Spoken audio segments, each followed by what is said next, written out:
네, 성도님 보니까 따뜻해지네요 라고 인사하시죠. 손도 잡아주시고.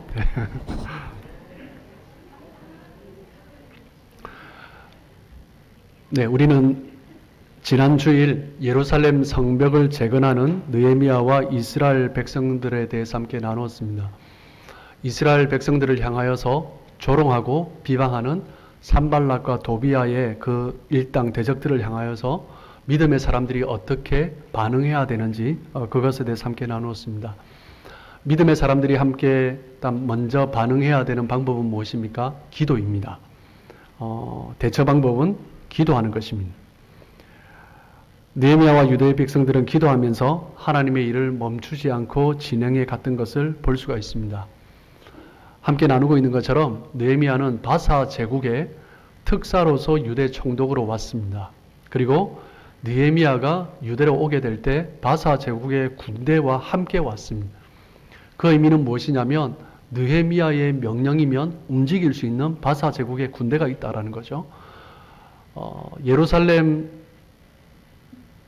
총독으로 왔는데 그 당시에 남유다 북이스라엘 전체를 관장하고 있던 산발랏 사마리아 성읍에 있었죠. 그 이스라엘은 바사 제국에 볼 때는 한낱 시골에 지나지 않는 곳이었습니다.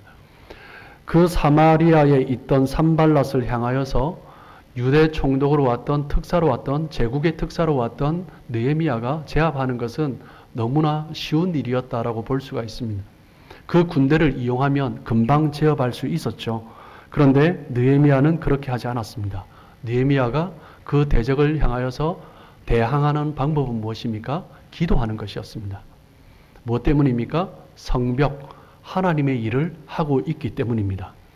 하나님의 일을 할 때 첫 번째 방법은 무엇이냐면 기도하는 것입니다. 내가 지금 할 수 있는 힘이 있고 능력이 있고 시간이 있고 직분이 되지만 그렇게 하지 않고 기도로 그것을 대항했던 것입니다. 그렇게 기도하면서 대적들을 향하여서 싸우며 나가는데 그런데 그것으로 끝나지 않았습니다.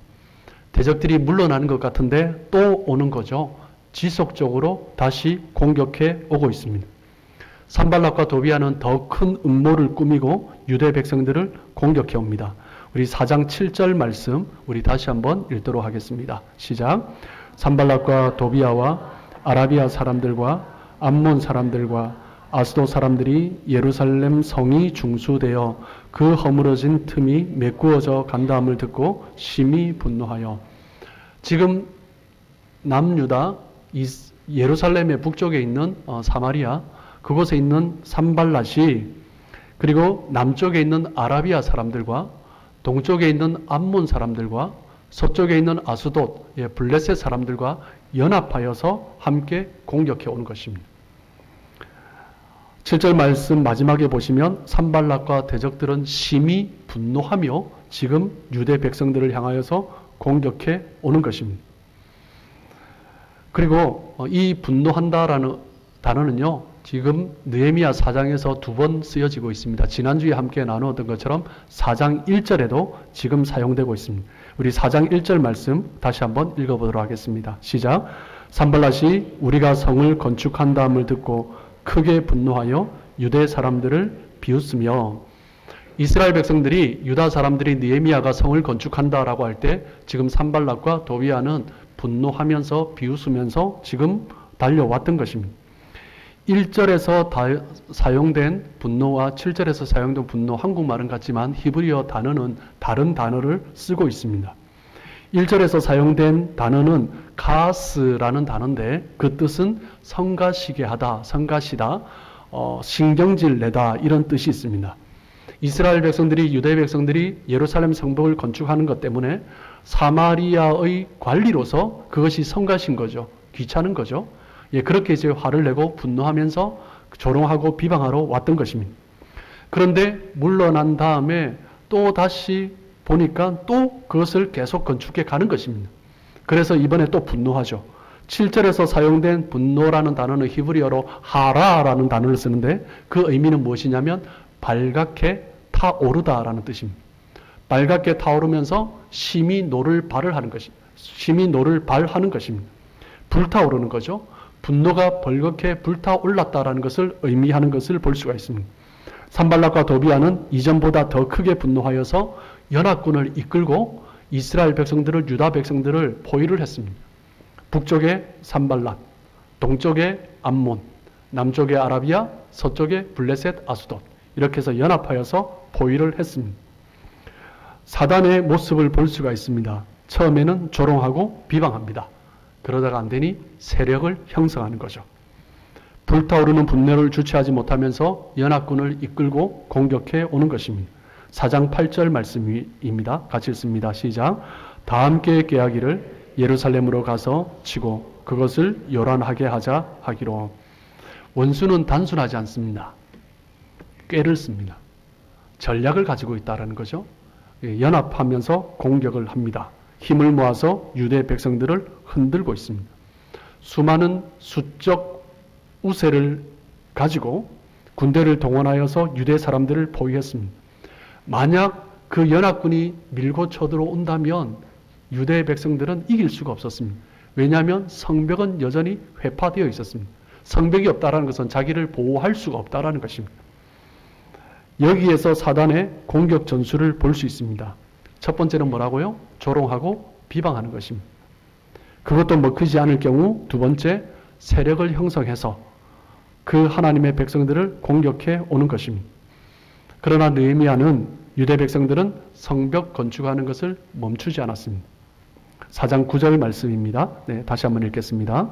우리가 우리 하나님께 기도하며 그들로 말미암아 파수꾼을 주야로 두어 방비하였는데, 사단이 공격해 올 때 우리가 할 수 있는 첫 번째 방법은 무엇입니까? 여전히 기도하는 것입니다. 그것으로 멈추지 않았습니다. 주야로 방비하였다라고 하는 거죠. 기도하고 그리고 주야로 방비하는 것입니다. 여러분 한번 생각해 보십시오.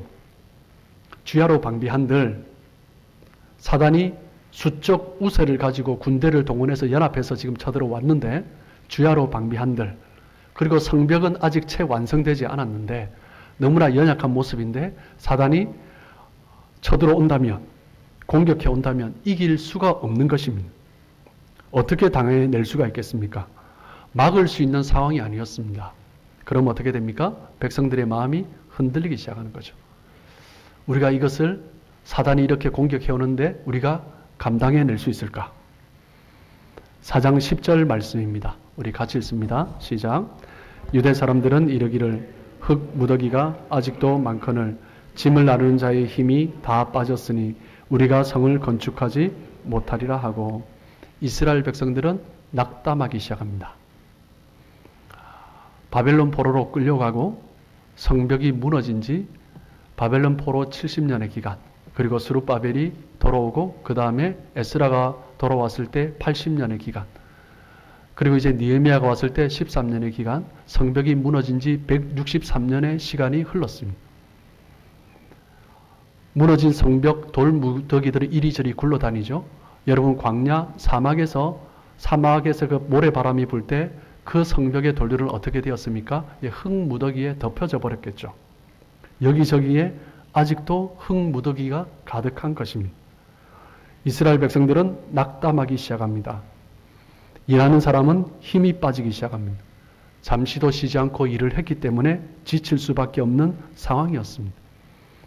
아닥사스다 왕의 도움으로 성문을 세우고 성곽을 세우고 성벽을 세울 수 있는 나무들, 제목은 충분히 공급을 받았습니다. 그런데 그 나무들은요, 문은 세울 수 있어요. 성벽을 쌓기 위해서 기둥을 만들고 보조적인 역할은 할 수 있습니다. 그런데 성벽은요, 돌로 쌓는 것입니다. 나무로 쌓을 수 있는 것이 아닙니다. 그런데 돌들은요, 깨어지고 회파되고 불타고 이리저리 다 흩어져 있는 거죠. 돌로 쌓아야 하는데 그 돌들을 제대로 쓸 수가 없는 상황입니다. 거기에다가 원수들은 공격해 오고 있는 것이죠. 4장 11절 말씀입니다. 우리 같이 한번 읽습니다. 시작. 우리의 원수들은 이르기를 그들이 알지 못하고 보지 못하는 사이에 우리가 그들 가운데에 달려 들어가서 살육하여 역사를 그치게 하리라고. 사람들로부터 원수들이 지금 무슨 계획을 가지고 있는지, 무슨 말을 하고 있는지 들려지기 시작합니다. 산발락과 그 연합군이 이스라엘 백성들, 그들이 알지 못할 때, 그들이 일을 하고 있을 때, 아니면 어두운 밤이 되었을 때 우리가 달려 들어가서 살육하자, 다 죽이자라는 거죠.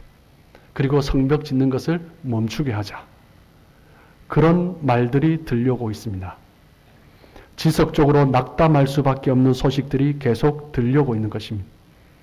12절 말씀입니다. 같이 읽겠습니다. 그 원수들의 근처에 거주하는 유다 사람들도 그 각처에서 와서 10번이나 우리에게 말하기를 너희가 우리에게로 와야 하리라 하기로. 예, 원수들의 근처에 거주하는 유다 사람들, 즉 국경에 가는 사람들이죠. 국경에 있는 사람들 더 그 위험함을 느끼지 않겠습니까? 그 군대가 지금 국경 근처까지 다 와 있는 거죠. 그 사람들이 말하는 것이 들리는 것입니다. 소문을 먼저 듣고 있는 것입니다. 그 대적들이 얼마나 강한지, 그들이 곧 공격해 올 것이라는 그 소식을 지금 듣고 있는 거죠. 그래서 이 사람들이 마음들이 얼마나 불안하고 두렵고 염려되고 낙담되었겠습니까? 그래서 12절 말씀에 보면 뭐라고요? 10번이나 지금 성벽 건축을 시작한 지 채 한 반 정도밖에 되지 않았습니다. 느헤미야의 성벽이 52일 만에 완성되었으니까 뭐 반 정도밖에 되지 않았으면 한 채 20여일밖에 되지 않은 거죠. 시작했을 때 산발락과 도비아가 조롱했죠. 그리고 다시 사마리아로 돌아가서 연합군을 구축해서 왔다라고 했을 때 그것도 최소한 10여일 이상의 시간을 지났을 것입니다. 다시 공격해 들어왔을 때 최소한 10여일은 지나갔겠죠. 그래서 중간 정도의 시간이라면 한 10일 정도 동안 이스라엘 백성들이 10번이나 와서 우리에게 와서 우리를 도와라. 우리를 도와주어야 한다. 그것을 지금 반복하고 있는 것입니다. 거의 매일 온 것 같습니다. 열악한 환경 가운데서 성전을 건축하고 있는 유다 사람들, 예루살렘 성벽을 건축하고 있는 그 사람들을 향하여서 지금 성벽 건축하는 것이 중요한 게 아니라 원수가 쳐들어오고 있는데 지금 와서 우리를 도와야 되지 않겠느냐.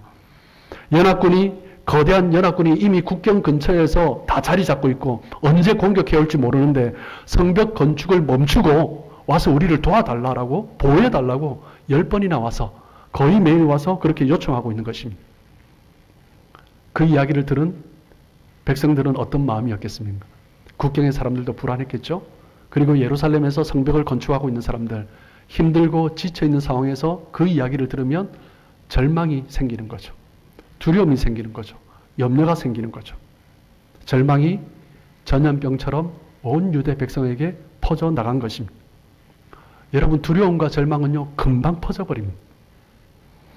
부정적 기운이 금방 온 유대를 덮어버렸습니다. 성벽을 건축하고 있는 사람들도 두려움에 휩싸이고 건축할 힘도 없고 국경 근처에 있는 유대인들도, 그리고 예루살렘에 모여있는 유대인들도 그들과 싸울 용기는 없고 할 수 있는 한 최선을 다해서 성벽을 재건하고 있었는데 아직도 결과는 보이지 않고 여전히 돌무더기 여기저기 흩어져 있고 흙이 가득 쌓여 있고 주변에 원수들로부터 위협을 당하고 있고 건축하고 있는 사람들이 힘이 빠져서 지쳐 있는 상황인 것입니다. 여러분, 여기에서 사단의 전술을 볼 수 있습니다. 말씀드렸듯이 사단은 어떻게 합니까? 첫 번째, 조롱하고 비방합니다.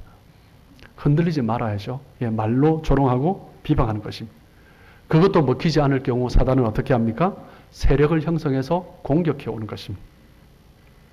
할 수 있는 한 많은 사람들을 모아서 연합군을 형성해서 공격하는 것입니다. 그 다음 세 번째, 하나님의 사람들을 낙심시키는 것입니다. 사단의 공격 방법 중에서 가장 강력한 방법이 무엇입니까? 낙심시키는 것입니다. 낙심하면 모든 것을 포기해버리기 때문입니다. 우리가 할 수 있는 일보다, 우리가 할 수 있는 기회보다 할 수 없는 일이, 장애물이 더 많다라고 생각하면 사람들은 금방 낙심해버립니다. 우리의 삶 속에 긍정적인 것보다 부정적인 것이 더 많다고 생각하게 만들어버리는 것이 사단의 전략인 것입니다. 사단의 목표는 무엇입니까? 궁극적으로 우리가 하고 있는, 하나님의 백성들이 하고 있는 일들을 향하여서 하나님의 백성들이 이것이 정말 가치가 있는가, 공허하고 허무하다라고 느끼게 만드는 것입니다. 그것이 바로 사단의 전략인 것입니다. 여러분, 느헤미야의 때뿐만 아니라 지금도 이 일들이 일어나고 있습니다. 어렵고 힘든 상황 가운데 다시 한번 일어나기 위해서 기도하고, 나를 다시 세우기 위하여서, 다시 하나님 앞에 서기 위하여서, 어렵고 힘들지만, 일도 힘들고 비즈니스도 힘들고 관계도 힘들지만 다시 한번 바로 서보기 위하여서 기도하며 노력하는데 생각한 것보다 잘 되지 않는 것입니다. 내가 지금 너무 무모한 계획을 하고 있나? 너무 헛된 기대를 하고 있나? 이런 마음이 드는 거죠. 어려운 상황 가운데서 교회를 세우기 위하여서 기도하고 시간을 들이고 물질을 들으면서 그렇게 하나님 앞에 엎드리며 나가는데 기대했던 것만큼 일이 그렇게 이루어지지 않는 것입니다. 갈수록 더 어려운 일들이 생기는 것입니다. 힘들고 낙담할 일들만 더 많이 생기는 것 같습니다. 여러분, 이런 낙심은요, 직분자이든 아니든 상관없이 누구에게나 생길 수 있는 것입니다. 낙심이 생기면 점점 기도를 의심하게 됩니다. 기도의 능력을 의심하는 거죠. 기도했는데 하나님께서 기도하라고, 목사님이 계속 기도하라고 계속 말씀하셔서 그래 마음 잡고 기도했는데 점점 더 나아지기는커녕 더 나빠지는 것 같고 해결되지 않는 것 같고 그런 것 같습니다. 더 이상 감당할 힘도 없고 용기도 없고 그냥 그대로 내버려 두었으면 좋겠다라는 거죠. 어떤 분은 많이 실망하셨는지 저한테 목사님 그냥 내버려 두셨으면 좋겠습니다. 뭐 이렇게 말씀하시는 분도 있어요. 부정적 기운이 퍼져나가면서 하나둘씩 포기해 버리는 것입니다. 사단이 가장 원하는 것이 무엇입니까? 우리가 낙심하고 좌절하는 것입니다. 포기하는 것입니다. 이대로 내버려 둬 달라라는 것입니다. 우리가 포기하는 순간 가장 기뻐하는 존재는 누굽니까? 사단이죠. 승리했다라는 것입니다.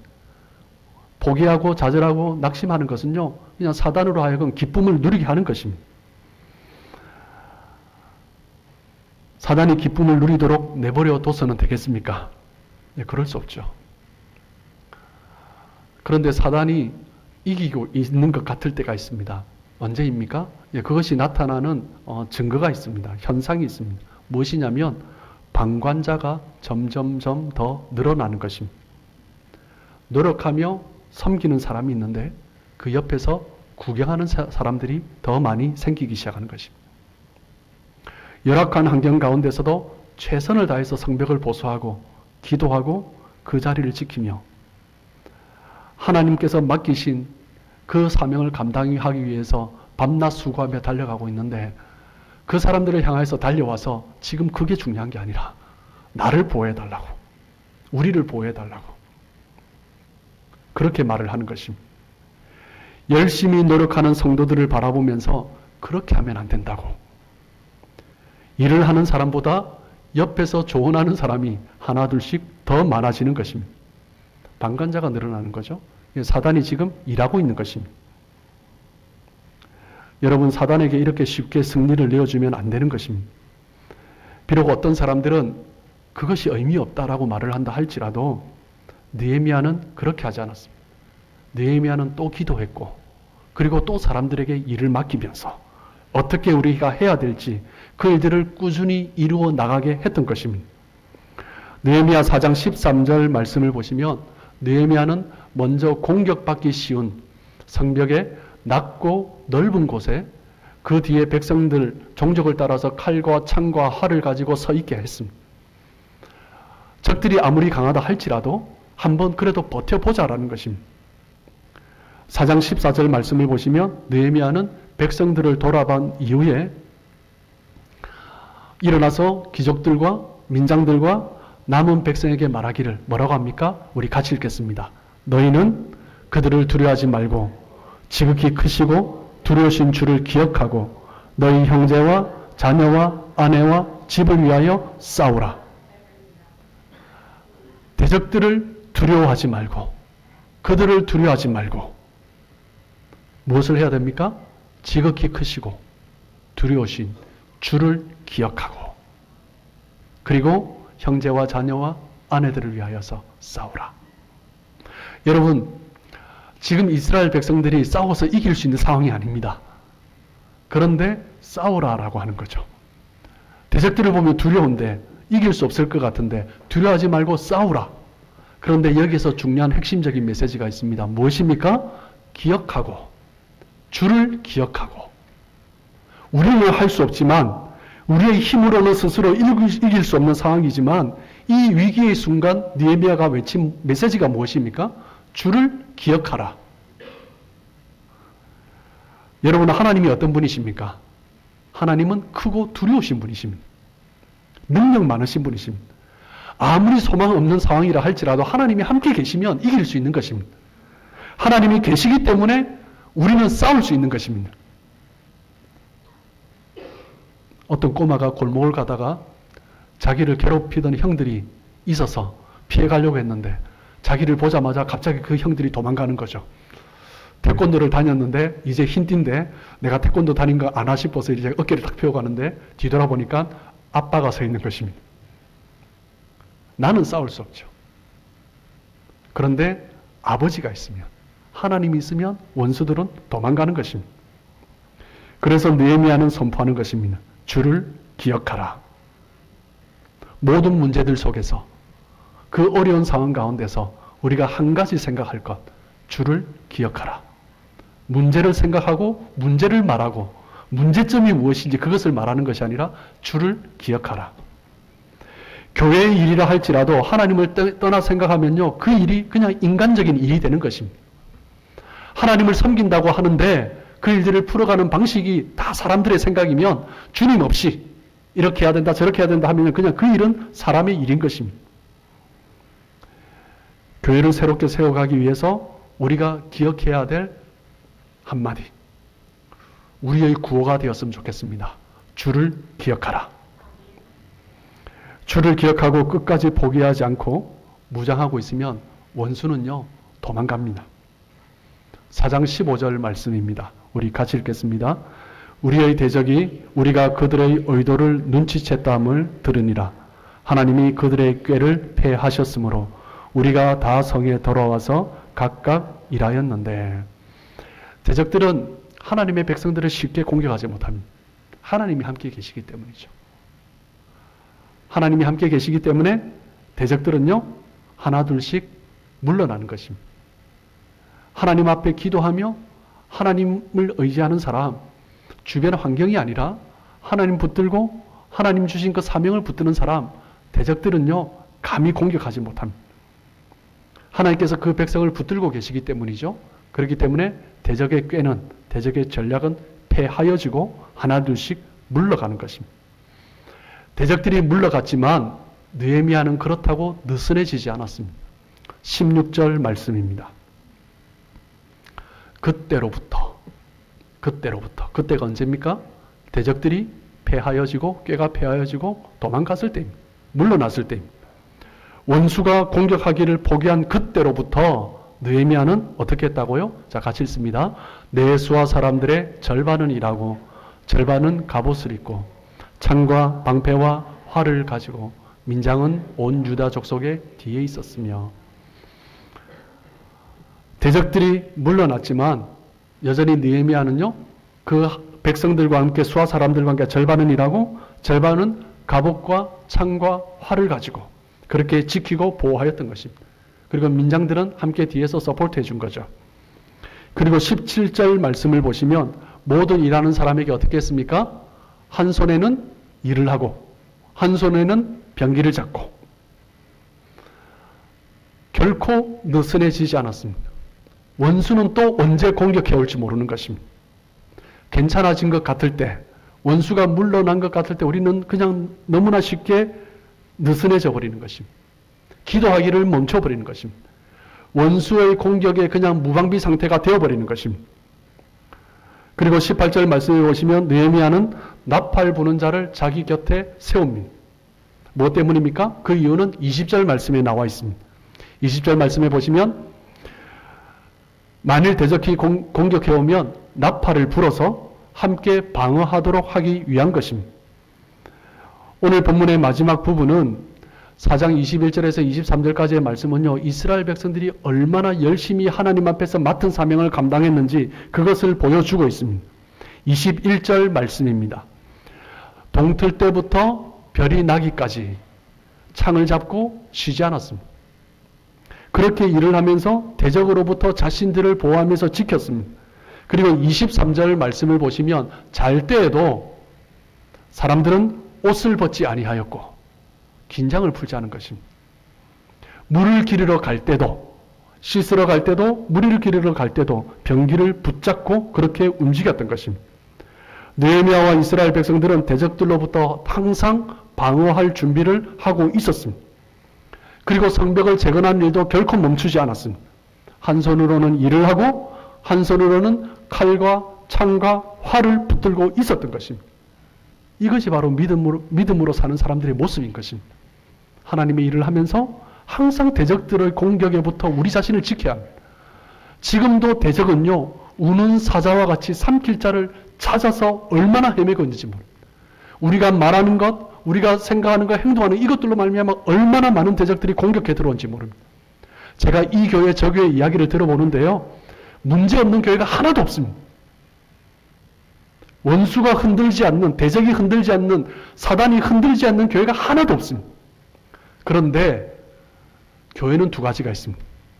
당하는 교회가 있고 이기는 교회가 있습니다. 무너지는 교회가 있고 더 굳건해지는 교회가 있습니다.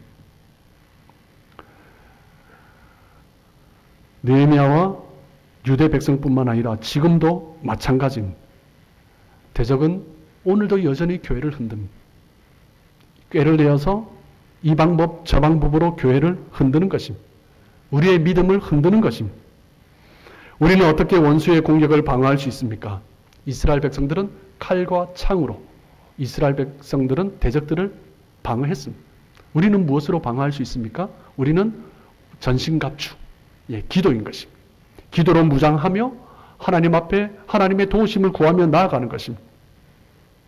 하나님 앞에 기도하며 나가는 거죠. 기도하며 방어하고, 그리고 이스라엘 백성들이 어떻게 했습니까? 칼과 창을 가지고 방어하면서 성벽 쌓는 일은 계속했습니다.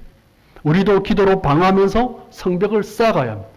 그렇다면 우리가 지금 쌓아야 할 성벽은 무엇입니까? 세 가지를 말씀드리겠습니다. 첫 번째는 사역입니다. 느헤미야와 이스라엘 백성들이 성벽 건축을 하면서 그 사역을 종족을 따라 모든 백성들이 함께 동참하겠습니다. 물론 동참하지 않은 사람도 있습니다. 자기 일이 더 중요하거든요. 그런데 내가 예루살렘에 살고 있지는 않지만 하나님의 도성이기에 자기의 삶의 터전을 내버려 두고 함께 달려와서 사역을 맡은 자들이 있습니다. 그 사람들로 하여금 예루살렘 성벽은 세워진 것입니다. 하나님의 공동체를 위하여서 나는 무엇을 맡아야 하는가? 지금 내가 살아가는 것도 바쁘지만 안 바쁜 사람이 어디 있습니까? 다 바쁘시죠. 때롭고 힘들고 어렵지만 제가 IMF 이후에 요즘 경제가 좋다는 얘기 한 번도 못 들어봤습니다. 여전히 어렵고 힘듭니다. 안 그런 분이 어디 있습니까? 그런데 그 가운데서 나는 무엇을 해야 하는가? 하나님의 공동체, 하나님의 백성으로서 나는 무슨 사역을 감당해야 하는가? 이제 연말이고 이제 내년 사역을 함께 준비해 가야 합니다. 나는 어떤 사역을 감당해야 하는가? 하나님의 교회를, 하나님의 나라를, 성벽을 재건하기 위해서 나는 무엇을 해야 하는가? 식당 봉사를 해야 하는가? 청소를 해야 하는가? 주일학교 교사를 섬겨야 되는가? 기도의 자리를 지켜야 하는가? 나는 무엇을 해야 되는가? 무엇이든지 감당하셔야 합니다. 원수는 여전히 공격해 오고 우리가 각자의 맡은 그 위치에 서 있어야 합니다. 한 곳에만 많이 서 있으면 다른 쪽으로 공격해 들어오는 거죠. 여기저기 흩어져서 우리가 서 있어야 합니다. 내가 맡아야 할 일이 무엇인지 그것을 발견하고 맡으셔야 하는 거죠. 그리고 두 번째, 우리가 재건해야 될 성벽은 무엇입니까? 사랑하는 것입니다. 사랑하는 것을 멈추지 말아야 합니다. 베드로전서 4장 7절, 8절 말씀입니다. 우리 같이 함께 읽도록 하겠습니다. 시작. 만물의 마지막이 가까이 왔으니 그러므로 너희는 정신을 차리고 근신하여 기도하라. 무엇보다도 뜨겁게 서로 사랑할지니 사랑은 허대한 죄를 덮느니라. 만물의 마지막이 가까이 왔습니다. 그때 우리는 무엇을 해야 됩니까? 정신 차리고 근신하여서 기도해야 합니다. 마지막 때입니다. 이 마지막 때 첫 번째 해야 되는 것이 무엇이라고요? 기도인 것입니다. 그런데 무엇을 위해서 기도하느냐? 8절 말씀입니다. 무엇보다도 뜨겁게 서로 사랑할지니, 사랑하기 위하여서 기도해야 하는 것입니다. 사랑하기 위해 정신 차리고 근신하며 깨어 기도해야 하는 것입니다. 사단이 가장 원하는 것이 무엇입니까? 미워하는 것입니다. 사단이 가장 원하는 것, 서로를 미워하고 증오하고 서로에게 실망하고, 성도들 간에 실망하고 동역자들 간에 신뢰하지 않고 기대하지 않게 그 마음을 빼앗아 버리는 것입니다. 그렇기 때문에 우리는 정신 차리고 근신하며 사랑하기 위해 기도해야 합니다. 무엇보다도 뜨겁게 서로 사랑할지니. 무엇 때문에요? 옆에 사람 얼굴 한번 보십시오. 뭐가 보입니까? 허다한 죄가 보입니다. 허다한 죄가 보이는 거죠. 얼마나 사랑하기 힘듭니까? 얼굴만 봐도 죄가 보입니다. 사랑하기 힘든 사람이 바로 그 사람뿐만 아닙니다. 나 자신도 마찬가지입니다. 들추어내면 추하지 않은 죄가 없는 사람이 어디 있겠습니까? 더럽고 추한 죄. 그 사람을 사랑하려면 어떻게 해야 됩니까? 뜨겁게 사랑해야 되는 것입니다. 그냥 대충 사랑해서요, 그런 사람들을 사랑할 수가 없습니다. 뜨겁게, 뜨거운 사랑으로 그 허다한 죄를 녹여낼 수 있어야 하는 것입니다. 허다한 죄를 덮는 뜨거운 사랑을 부어주십시오. 그것이 우리의 기도 제목이 되어야 하는 것입니다. 세 번째, 성벽을 재건하기 위하여서 우리가 함께 쌓아야 될 것은 무엇입니까? 꿈을 포기하지 않는 것입니다. 탕자가 아버지의 집을 떠난 이후에 가진 것을 다 써버렸어요. 그 탕자가 어려웠던 것이 무엇입니까? 먹을 것이 없어서, 입을 것이 없어서, 함께 즐기고 놀던 친구들이 다 떠나가서 그것이 어려웠죠. 그런데 그것보다 더 큰 어려움이 있습니다. 무엇입니까? 꿈을 잃어버린 것입니다. 무엇을 해야 될지 모르는 것입니다. 꿈이 없으면 어떻게 됩니까? 적당히 살아가는 거죠. 이제는 해봐야 안 될 것 같으니 그냥 그럭저럭 이 집 저 집 다니며 돼지가 먹는 쥐염 열매 먹으며 그렇게 살아가는 것입니다. 사단은 우리의 꿈을 빼앗아 가버립니다. 꿈을 빼앗기면 어떻게 산다고요? 대충 사는 것입니다. 대충 사는 사람에게서 소망을 발견할 수 있습니까? 소망, 기대 발견할 수가 없습니다. 소망이 없는 것, 기대감이 없는 것은 무엇입니까? 믿음이 없는 것입니다. 꿈이 없는 것은 믿음이 없는 것입니다. 믿음이 없는 것은 무엇입니까? 죄 가운데 거하는 거죠. 믿음이 없는 사람이 어떻게 하나님 앞에 나아갈 수 있겠습니까? 여전히 죄 가운데 가는 거죠. 꿈을 포기하는 것은 여전히 죄 가운데 그렇게 살아가는 것입니다. 성벽을 재건하면서 가장 중요한 것은 무엇입니까? 어떤 상황에도 꿈꾸는 것을 멈추지 않는 것입니다. 느헤미야가 그러했습니다. 유대 백성들이 바로 그랬습니다. 어떤 유대 백성들은 말을 하기를요, 이렇게 해서 지금 될까라고 말을 합니다. 많은 사람이 기대감이 없었습니다. 그렇다 할지라도 느헤미야는 함께 하나님의 성벽을 건설해 나가기로 결정했습니다. 그리고 하나님의 백성들과 함께 맡은 일을 묵묵히, 맡은 사역을 묵묵히 감당하면서 나아갔습니다. 그리고 서로 신뢰하고 사랑하기로 결정했습니다.